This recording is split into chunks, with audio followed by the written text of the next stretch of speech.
In this video, guys, I'm going to be taking a look at these classic Craftsman ratchets I got. I got this bad boy here. I don't even know when I acquired that. It's been sitting for a while. And I got this one. Don't know where I got this one either, but I always bought it at Sears back in the day. So these are probably from the late 90s, early 2000s.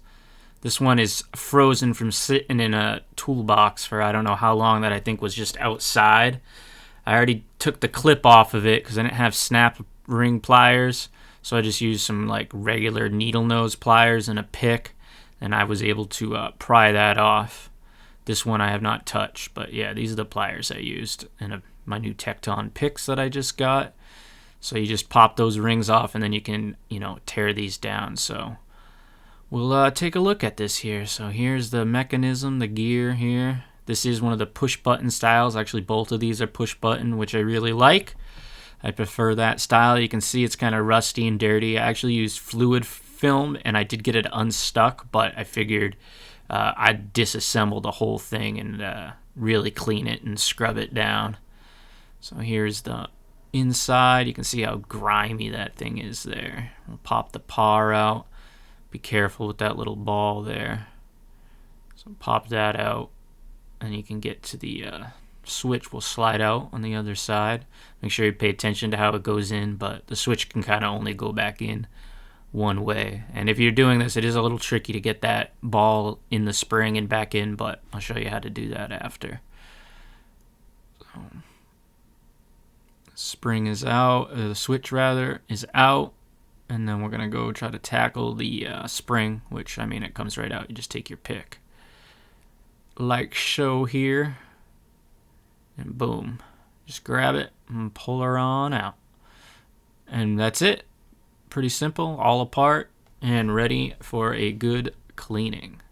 Alright, so now I'm ready to clean. I tried using this gun cleaner that I had at first. I figured I'd spray some of that in there. It'd be good at breaking some of that up, but I did start using some fluid film after. It worked, but the stuff wasn't like super rusty, so I'm just using like a pew cleaner here, one of those little nylon brushes, and then this little brush just to scrape and try to clean all that grime out of there, so when we reassemble this thing and grease it, we get her running as smooth as possible. I'm sure people have some that are rusted up and are gonna take a lot more effort, but this is pretty simple. I'm just using a rag and with that cleaner, some fluid film, just cleaning it up, and I will take some Q-tips as well and just try to soak everything out of there and just get it nice and clean. So you can see here, switching to the fluid film, just spray a little bit of that in there. I like fluid film a lot. I use it on all kinds of stuff, so super easy, nothing too complicated here. So we'll just speed it up. Look at me go, doobie-doo, doobie-doo. I'm cleaning super fast. Just scrubbing it all out before we get to the gear here. Just want to try to get as clean as you can. Alright, so here we are. I'm going to take a look. Make sure, again, you're inspecting it. Make sure everything looks good. Trying to get that push release in there. All clean. Just scrub anything that you can. Just try to, make it as clean as you can. You want it to be functioning really well when you put it all back together.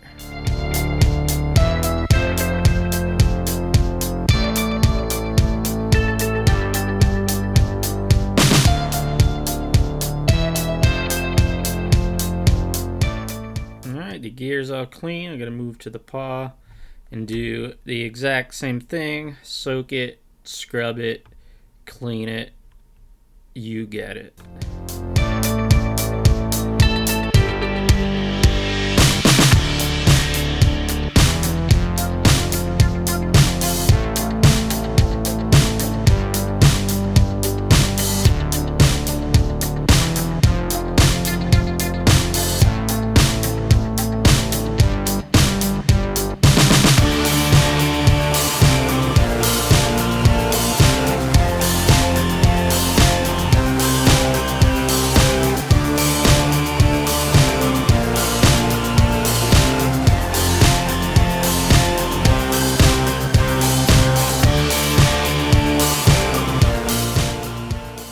Alright, so here we go with the reassemble. You're going to put your switch into the paw.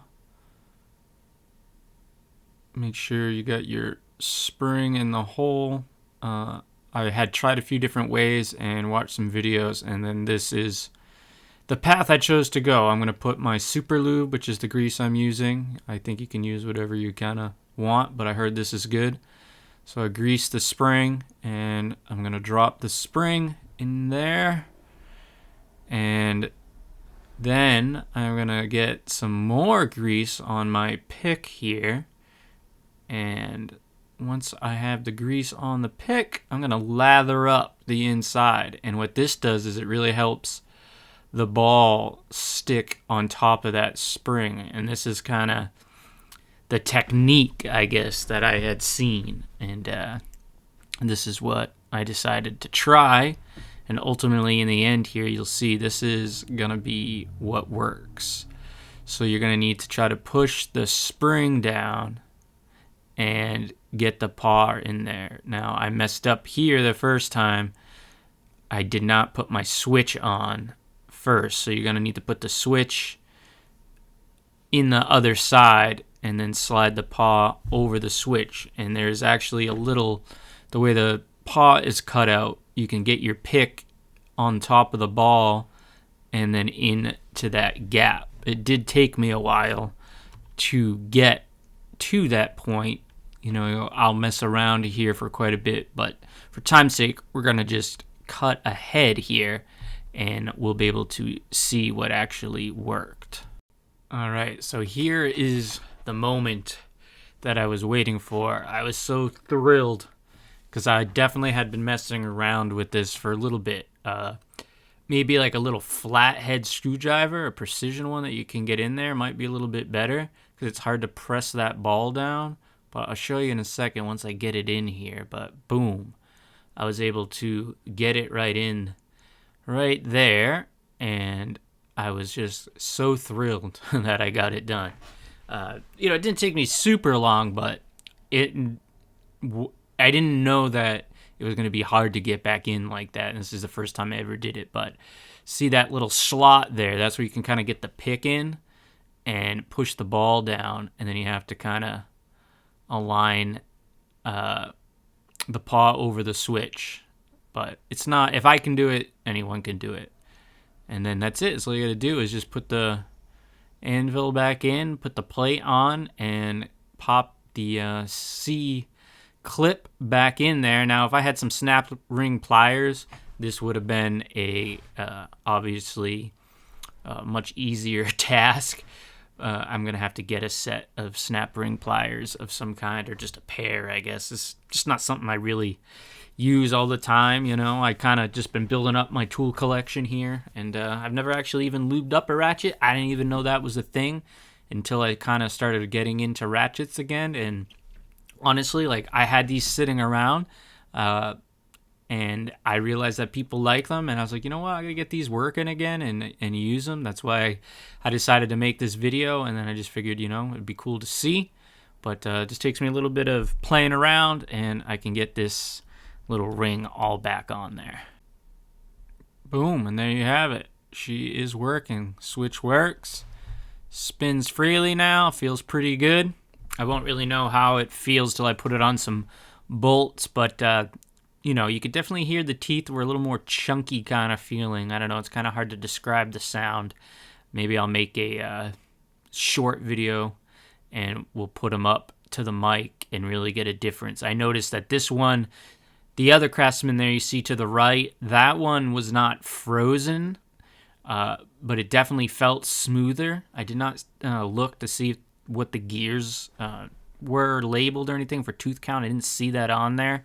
I'm not sure how many teeth they are, but these are half-inch drives, so they're not super, fine teeth. But, I just clean it up around the switch a little bit here. But it's all working, lubed up, and ready for use. So I will definitely be trying this one for sure to see, especially because it's old, I think I probably got this in 98, maybe. I'm not sure. There's quite a bit of information on these, which is funny. I didn't even know. I have some old Craftsman wrenches too I put back in my toolbox, but this ratchet here, I mean, I remember getting these sets from a guy that worked for me. The truth be told, he knew people, I guess, who would go to Sears and steal all the tools. So he was always trying to sell me stuff. The guy was a savage. He died of cancer many years ago, but he was always good for back then finding stuff like that. You know, I never really thought of investing in tools back then and how it worked, you know, but it's all working now, and I'm happy to have it in the collection. All right, so for this one, I decided I wasn't going to take the paw out and have to deal with the ball because this one wasn't frozen.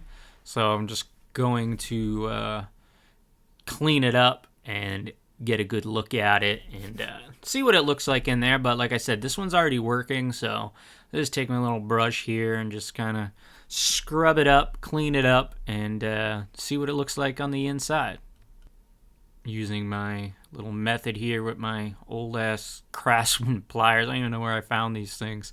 They're bent from using them probably for something on, I don't know, RCs or something, but I was able to squeeze the ring and then just get a pick on the other side and get, once I got it kind of propped up a little bit, I was able to just boom, pop it loose. So we'll slide this one apart here. Oh yeah, see what it looks like on the inside. Like I said, I decided after the other one, you know what, I'm not even going to take the paw out and stuff. This one's already working. Let's just get some super lube on it. I chose this lube because I saw it in some videos, and someone said that this is what Snap-on puts in theirs.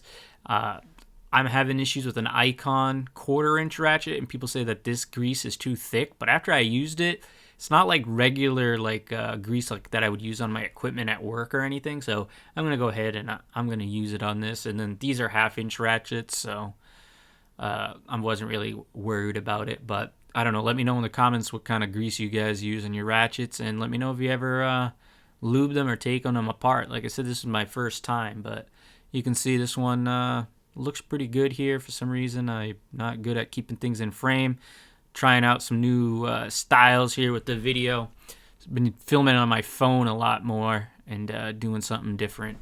So, but this thing looks pretty good.